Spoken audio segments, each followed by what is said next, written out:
Assalamualaikum warahmatullahi wabarakatuh. Perkenalkan, nama saya Rahmawati Nur Fitri dari kelas 10 Bahasa. Saya akan menjelaskan tentang strategi dakwah periode Madinah. Sedikit sejarahnya, kaum muslimin di Madinah telah mengetahui kabar berita kepergian Rasulullah Shallallahu Alaihi Wasallam dari Mekah. Setiap pagi mereka berbondong-bondong menuju Al-Harrah menunggu kedatangan beliau. Hingga pada akhirnya mereka terpaksa pulang karena teriknya matahari. Suatu hari, mereka juga terpaksa pulang setelah lama menunggu kedatangan Rasulullah Shallallahu Alaihi Wasallam.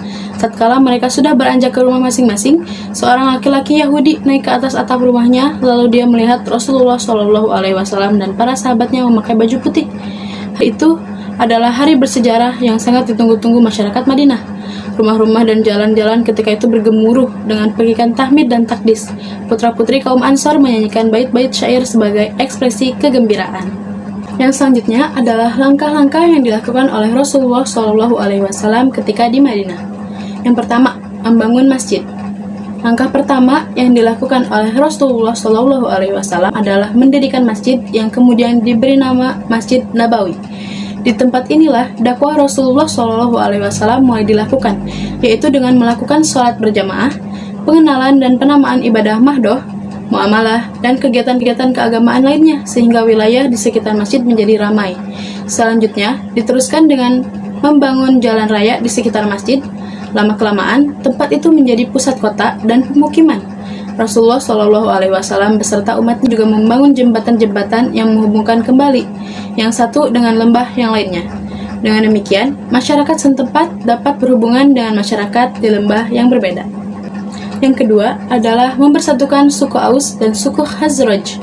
Dua suku yang sering bertikai ini disatukan untuk kemudian mereka melebur menjadi kaum Ansor yang menolong hijrahnya Rasulullah Shallallahu Alaihi Wasallam.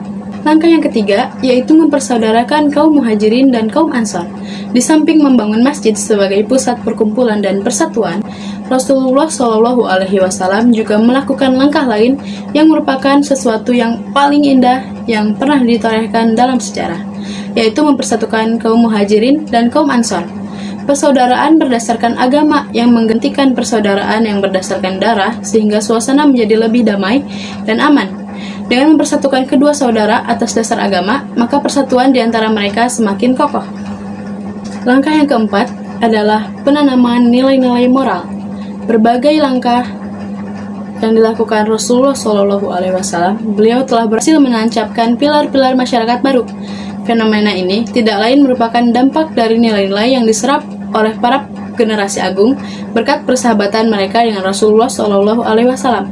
Selalu komitmen terhadap mereka melalui pengajaran, pendidikan, penyucian diri, dan ajakan kepada perilaku mulia.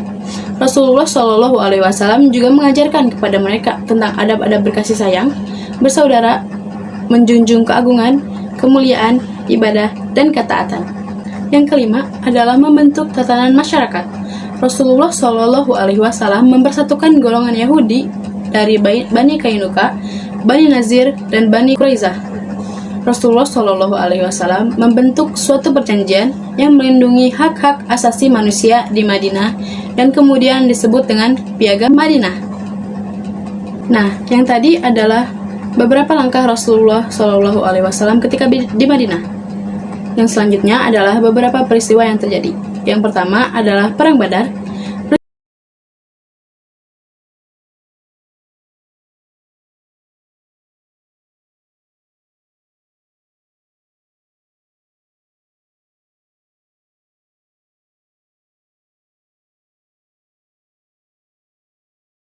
Genap 1 tahun dari peristiwa Perang Badar, berangkatlah pasukan kafir Quraisy menuju Madinah.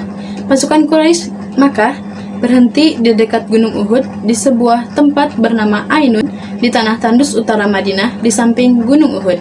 Itulah kenapa namanya menjadi Perang Uhud. Peristiwa yang selanjutnya adalah Perang Khandak. Perang Khandak terjadi pada bulan Syawal tahun 5 Hijriah di sekitar kota Madinah bagian utara. Rasulullah Shallallahu Alaihi Wasallam bermusyawarah dengan para sahabat tentang strategi dan taktik yang digunakan.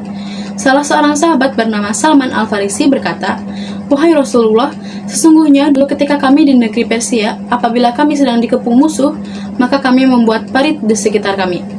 Dan itu merupakan strategi yang sangat jitu dan belum dikenal oleh bangsa Arab sebelumnya." Peristiwa ini menandakan keluhuran budi Rasulullah Shallallahu Alaihi Wasallam yang mau menerima usulan dari orang lain dan ketaatan dari para sahabat terhadap apa yang diperintahkan oleh seorang pemimpin kepadanya.